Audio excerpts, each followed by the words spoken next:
नमस्कार। Story world channel पर आपका एक बार फिर स्वागत है। दोस्तों, मेरा मानना है कि हर किसी की बेटी ज़रूर होनी चाहिए, क्योंकि बाकी सब तो माता पिता की दौलत को ही अपना समझते हैं, लेकिन बेटियां माँ बाप को ही अपनी दौलत समझती हैं।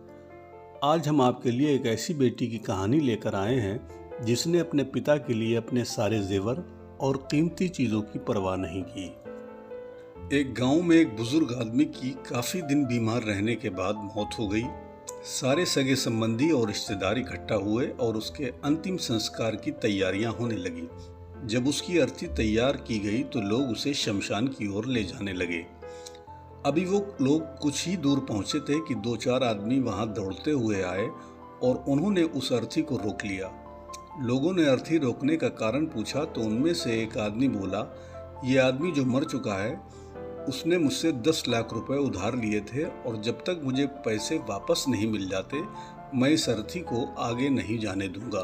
मृत व्यक्ति के बेटों ने उस आदमी से कहा कि पिताजी ने हमसे तो कभी इस कर्जे के बारे में कोई जिक्र नहीं किया और न ही हमको इस बारे में कोई जानकारी है, इसलिए हम ये कर्जा नहीं देंगे।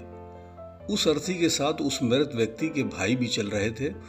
उन्होंने कहा कि हम लोग तो अलग रहते हैं, अगर हमारे भाई ने कोई कर्जा लिया था तो उस कर्ज की अदायगी की जिम्मेदारी तो उनके बेटों की है, हमारा इस कर्जे से कोई मतलब नहीं है। जब बेटे ही मना कर रहे हैं तो हम भी इस कर्जे को लौटाने की जिम्मेदारी नहीं लेंगे। इस बातचीत और बहस में काफ़ी देर हो गई। शमशान यात्रा में शामिल कोई भी आदमी पैसे देने के लिए राजी नहीं हुआ और उन आदमियों ने भी अर्थी को आगे नहीं जाने दिया। थोड़ी देर बाद इस घटना की खबर मृत व्यक्ति की महिलाओं तक पहुंच गई। मरे हुए आदमी की एक बेटी थी। जब उसके पास ये खबर पहुंची तो उसने एक पल भी ना सोचते हुए अपने सारे जेवर और कीमती वस्तुएं लेकर वहां पहुंच गई और उस आदमी को वो सारी चीज़ें देते हुए बोली, आप इन चीज़ों को बेचकर पैसे ले लीजिए, अगर कुछ पैसे कम पड़ेंगे तो वो भी मैं आपको धीरे धीरे लौटा दूंगी, लेकिन मेरे पिताजी की यात्रा को मत रोकिए। इस घटना को देखकर शमशान यात्रा में शामिल सारे गांव वाले हैरान रह गए।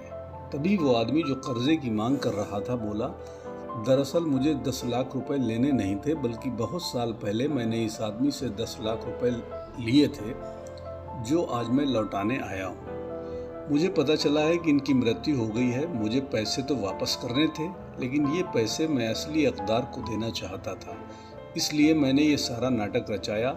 अब मुझे पता चल गया है कि इस मरे हुए आदमी के सच्चे हितैषी न तो उसके बेटे हैं न ही उसके भाई, असली हितैषी उनकी बेटी है, इसलिए ये सारे पैसे मैं उसके हवाले करता हूँ और अपने कर्जे से मुक्त होता हूँ। ये सुनकर शव यात्रा में शामिल गांव वाले उस आदमी की ईमानदारी और लड़की की इस बात से हैरत में पड़ गए और मृत आदमी के बेटों एवं भाइयों और बाकी रिश्तेदारों के सर शर्म से झुक गए।